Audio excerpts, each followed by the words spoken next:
few of the things you'll need before we begin. Firstly, copper coated wire, size 4 wire, however you can use size 5 in some of them. You'll need a set of tools, round nose cutters, and these are chain nose pliers. Some findings like clasps and little beads with larger holes, and of course an assortment of beads. Here I've got some gemstone chips in amethyst, lavender amethyst, and there's some crystal quartz there as well. So let's begin. Got my 2 pieces of wire, and they're each 1 meter long, and you'll see at the beginning what I'm going to do is I'm going to just thread on my clasp onto both of the pieces of the wire, just one side of the clasp, and I'm going to bring it to the center of the wire and bring my 2 ends together. I want to make a loop from this. So I'm going to get my round nose pliers, and just keeping the clasp at one side, I'm going to grab the wire with my pliers, and then I'm going to just cross the wire over like that. See, I've made like a little cross, and then I'm going to just hold my pliers, and then I'm going to just hold that little cross, and I'm going to twist my pliers around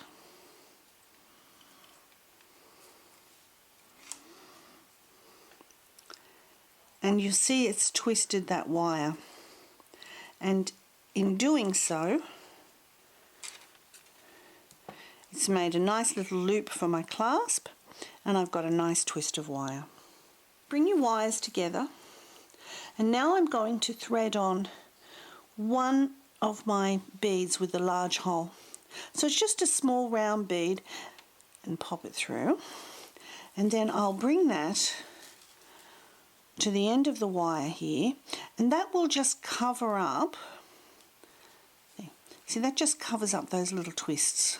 I'm going to just space out the wires into 4. Wire 1, 2, 3 and wire 4.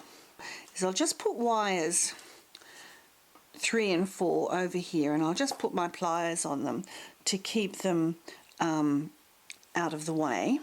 And then I'm going to pick up a gemstone chip and just pop it onto this wire here, just one, and one on this side.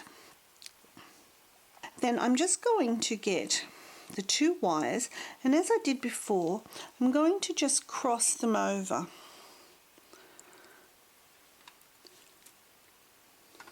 And I'm going to twist them together. So once they've got their little cross, I can hold that cross, and then I can just give them a twist. Just one is all that's needed, and that's held those 2 little beads in place. And then I'm going to do the same on the other side, and I'm going to put a chip on wire number 3 and a chip on wire number 4.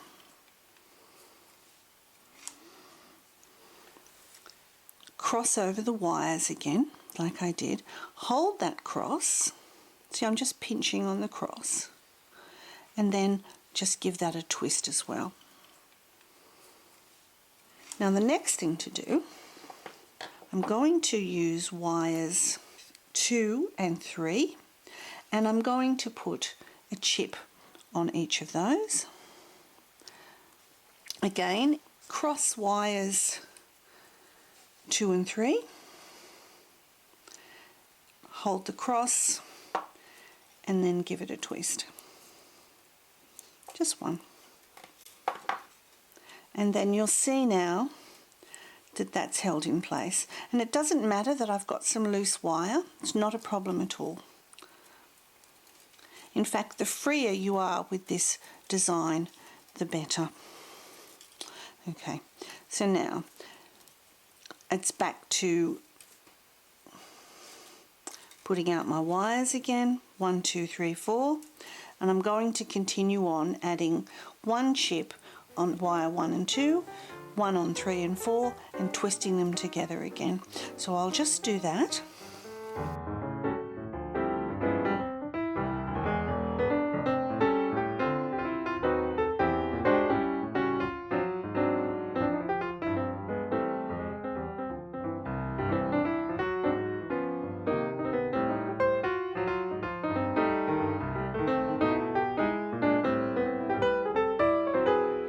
It's back to the 2 center ones, which is number 2 and number 3. And of course, don't forget, as you twist them, the numbers will change, but that doesn't matter. You just got the 2 outside ones and the 2 middle ones. So now I'll put a nice one on that side.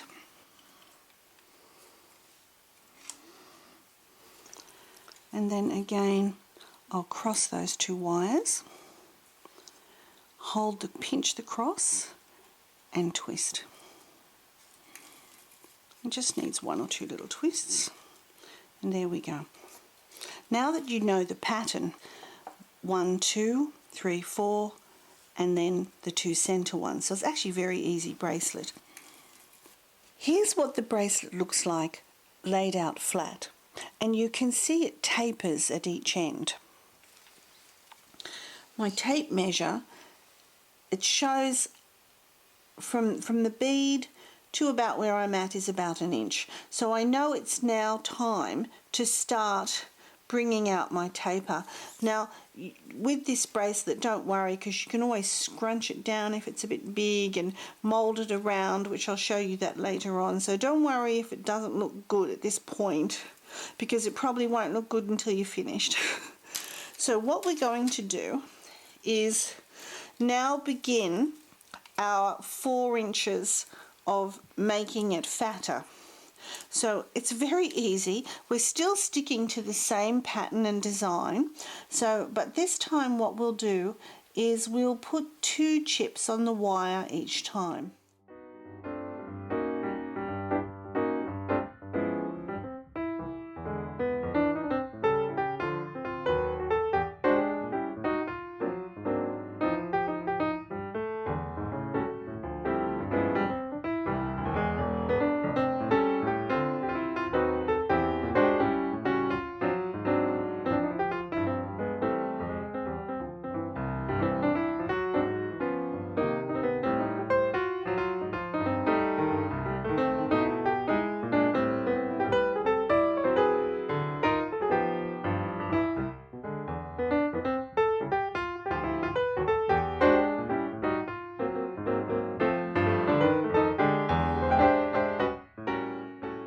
And then you see in between, I'm just straightening it out, getting back to where I was. So I'm going to continue on now for the next inch or so, doing 2 chips each side, and 2 chips and then 2 chips in the middle for about another 1.5 inches, and then I'll put on 3 chips, and I'll meet you in the middle. Now I'm at the center section of my bracelet where I want to get thicker.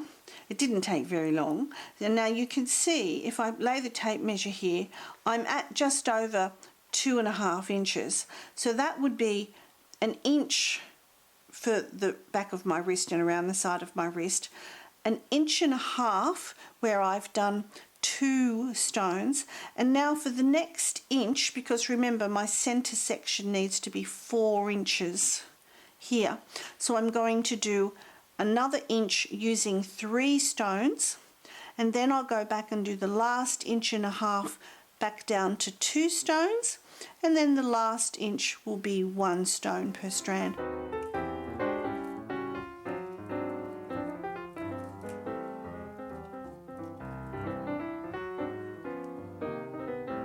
Now I've finished my bracelet and I've got my pretty close to 6 inches happening there.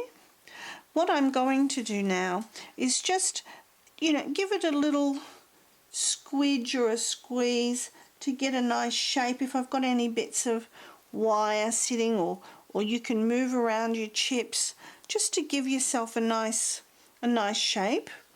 And then I'm going to bring these wires all here at the end together, and I'll just cross them both over or twist them around all together, and just twist it. If you twist the bracelet, it's quicker. And just twist and twist. And I'm going to keep going until it's twisted for about 1 inch to 1.5 inches.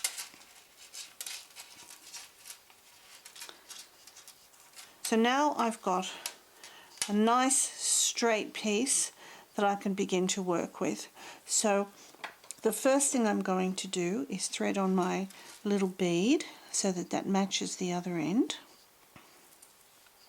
I'm going to make what's called a wrapped loop at this end so that it's a nice solid firm end. And how I do that is, first of all, I'm going to get my chain nose pliers and I'm going to hold them flat up against the beads. I'm holding the bead down quite firmly, and I'm just so that I've got this little bit of a gap, and then I'll use my finger and I'm going to bend this, like push against the plier and just bend it over straight up so that I end up with that little gap there.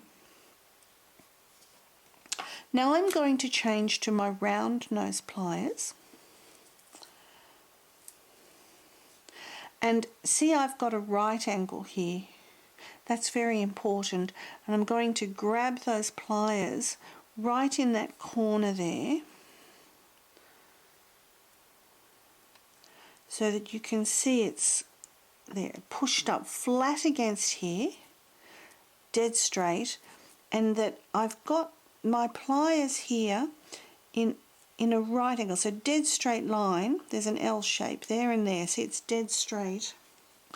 And then I'm going to push my finger and I'm going to mold this up and around and over the pliers. So I'm just using my finger and push up, and then see, I can just mold it around and down so that when I take my pliers out, I've got sort of a shepherd hook shape. So what I'm going to do now is I'll thread on my clasp and just pop it over to the side, and then I'm going to get my pliers and put them in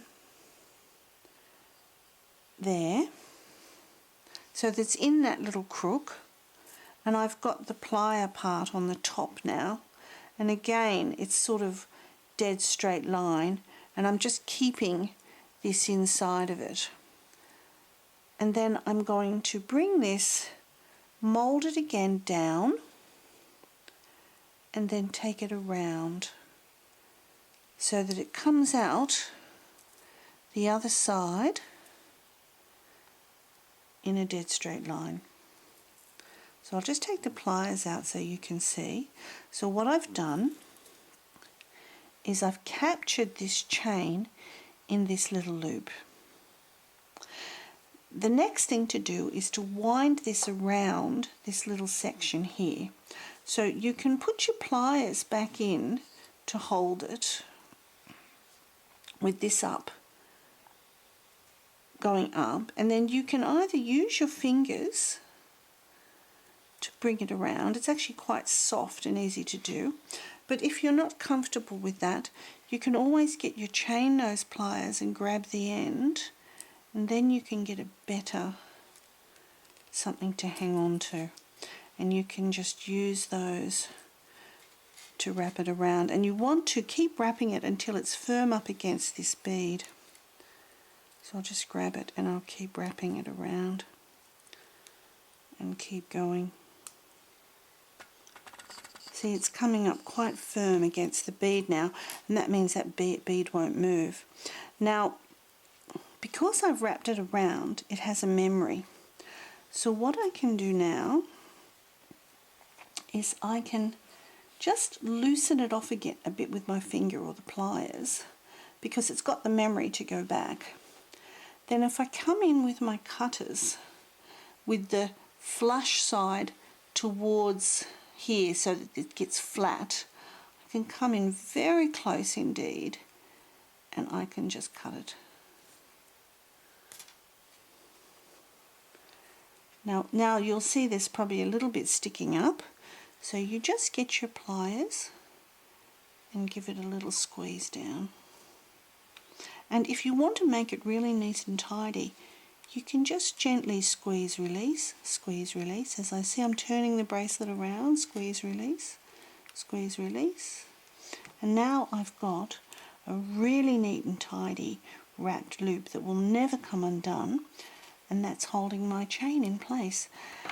And my bracelet is finished. Apart from I can just go back and give it a little squeege. And there you go, one finished bracelet.